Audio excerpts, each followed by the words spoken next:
اخونا هو انت ليه جاي علينا بورق يا اخوي؟ وهتمد يدك علينا؟ هو في يا اخوي مد ايدك ليه عليني؟ وانت لحقت تسافر الكويت وقعدت شهر وجاي ليه انت سايب شغلك؟ ايوه اسيب معايشي واسيب الكويت واسيب الدنيا كلها عشان خاطر اللي حصل.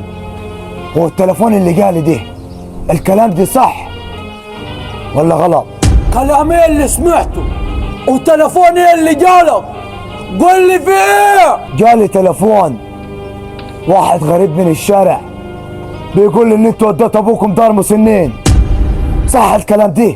ايوه يا اخي شغور خالص ولا إيه كلامك قد ابوي؟ قولي من قولك يا ولد ابوي، ابوك زي ما تقول جال الزهايمر واللي رايح واللي جاي يقول ابوكم ده بيقول حاتنا لله، امال احنا قليلين في البلد وبعدين الناس قاعده على القهاوي هيقولوا عندي واحد في الكويت وابوهم بيشحت وعيال الشارع بتزازع عليه تقولوا على عبيط، زي ما تقول ابوك جال زهايمر، فاحنا قلنا نختصروا الكلام ده كله ونودوه دار مسنين احسن من الجراس اللي حصلانه.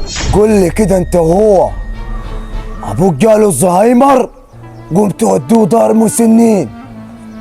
حلو.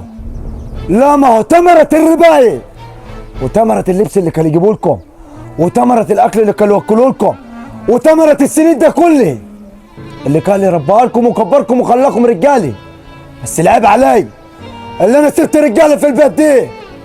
لو سبت حرمه كانت حرست ابوي عشان خاطر شويه ناس في البلد قالوا لك ابوك خد منهم 20 30 جنيه، ابوك كبر. معنى كلام النفر لما بيكبر دماغه بتخف، فمفروض تاخدوه تحت ضحكم وتشوفوه عايزين ايه، لكن تسيبوه وتقولوا لي دار مسنين وتقولوا لي الناس بتتكلم عليني. سيبك من كلام الناس، كلام الناس ده بيود اللي بيجيب.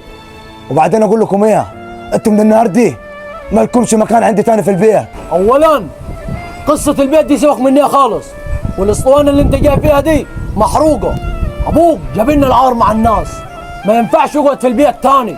احنا خدنا بعضينا وسافرنا بيه ودينا دار مسنين وراح الحاله، الله اعلم عايش ولا ميت، وبالنسبه لنا احنا هو ميت. لا يا اخوي ما تقولش كده، نحن رجالي بس ابوك خلى وشني زي قفاني، الناس اللي احنا ماشيين في البلد بتجيب سيرتني، نحن وديناه نعمل ايه يا اخوي؟ سفرته هان عليك ان انت تسفر ابوك دار مسنين،